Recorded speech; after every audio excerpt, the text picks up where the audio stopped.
আপনার চাহিদার কোনোদিন শেষ হবে না। দেখবেন যার পা নাই সে পা দেখে আফসোস করে, ইস লোকটা হেঁটে যায়, কি সুন্দর যায়, আমি তো হাঁটতে পারি না, যদি হাঁটতে পারতাম, যদি দুইটা পা থাকতো।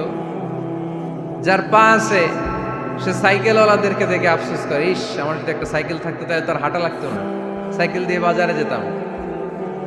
যার সাইকেল আছে সে আবার হুন্ডাওয়ালাদেরকে দেখে আফসোস করে, ইস একটা হুন্ডা যদি থাকতো তাহলে তো ভোঁ ভোঁ করা যাইতো না। হুন্ডাওয়ালার আফসোস আছে প্রাইভেট কারওয়ালাদের দেখে, তারা আফসোস করে, ইস আমার যদি একটা কার থাকতো তাহলে তো কার চালাইতে পারতাম।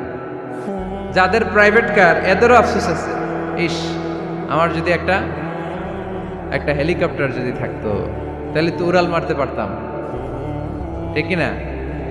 হেলিকপ্টারওয়ালাদেরও আফসোস আছে, আমার যদি একটা জেট প্লেন থাকতো, jet plane, private jet plane, prince Walid bin তালালের মতো 70% মেড অফ গোল্ড, তার একটা জেট প্লেন আছে, এটার 70% স্বর্ণ দিয়ে বানানো।